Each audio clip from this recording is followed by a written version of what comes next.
ketahuilah bahwasanya Islam itu mengajari kebaikan. Semua hal yang membahayakan hukumnya adalah haram kalau dikonsumsi. Apapun membahayakan, haram. Segala sesuatu. Apakah itu makanan, ada roti yang sudah terbukti kalau itu menyebabkan penyakit, kalau kita memaksa untuk makan adalah haram. Membahayakan menurut siapa? Ini yang harus kita ketahui, tidak seenaknya. Kiai pun tidak laku di sini kalau urusan kesehatan. Kiai gak laku. Kiai bukan seorang medis, bukan seorang dokter yang tahu ini bahaya atau tidak. Tanyakan kepada ahlinya. Sama urusan keamanan di sebuah tempat. Apakah itu namanya hutan, belantara atau apa?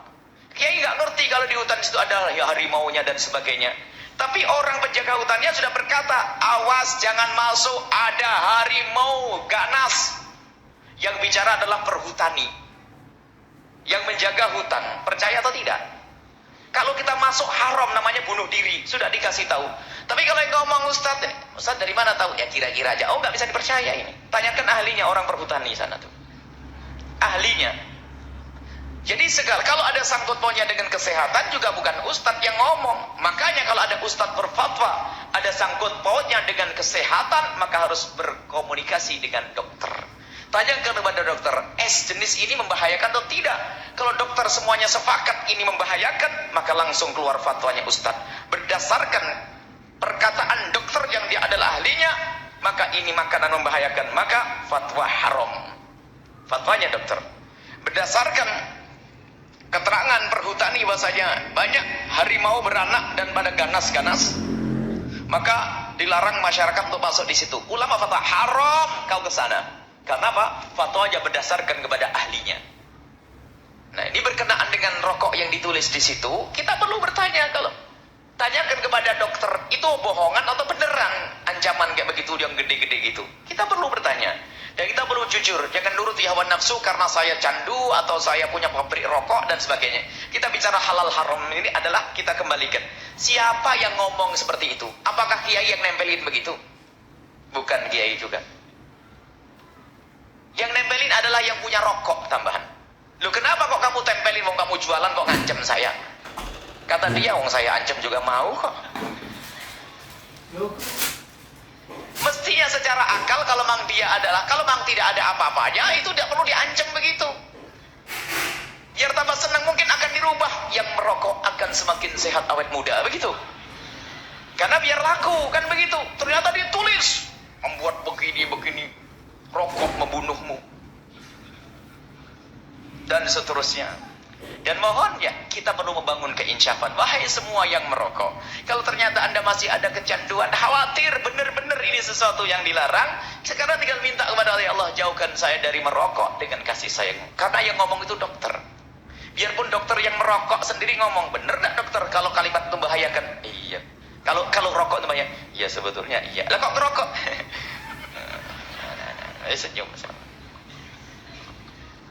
Karena ada candunya, ada apa? Ada kecanduannya, itu yang menjadikan orang susah untuk meninggalkannya.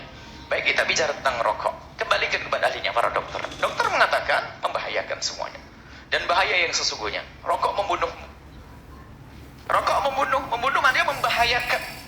Masa ada bualan, orang jualan kok bualan? Ada orang jual es, awas, jangan beli es ini berbahaya, kau akan mati muda. Nggak ada orang ngomong begitu jualan. Ya bodoh dia jualan kok ancaman begitu. Apakah itu yang punya pabrik rokok itu bodoh sampai nempelin begitu? Mereka sangat pintar dalam urusan berbisnisnya. Berarti itu bukan dari nol. Itu pasti dari kebenaran. Kebenaran para dokter. Sehingga rokok kalau tidak ada ancamannya itu nggak boleh jual. Nah, jadi ya sudah, artinya di dalam rokok sendiri ada racun. Mohon diinsyafi yang demikian ini. Tidak, bukan saya loh yang ngomong. Yang ngomong tulisan yang ada di buku, di rokok tersebut. Jadi saya bukan dokter. Saya nggak ngerti ilmu kedokteran. Saya juga tidak pernah nasi lauknya pakai rokok, tidak pernah, alhamdulillah sampai hari ini. Jadi mohon maaf, ini harus dicermati dengan kesadaran bahwasanya ini omongan bukan suatu yang salah. Karena yang ngomong ahlinya yaitu kedokteran. Baru setelah itu, karena dokter ngomong begitu, kita ya berusahalah.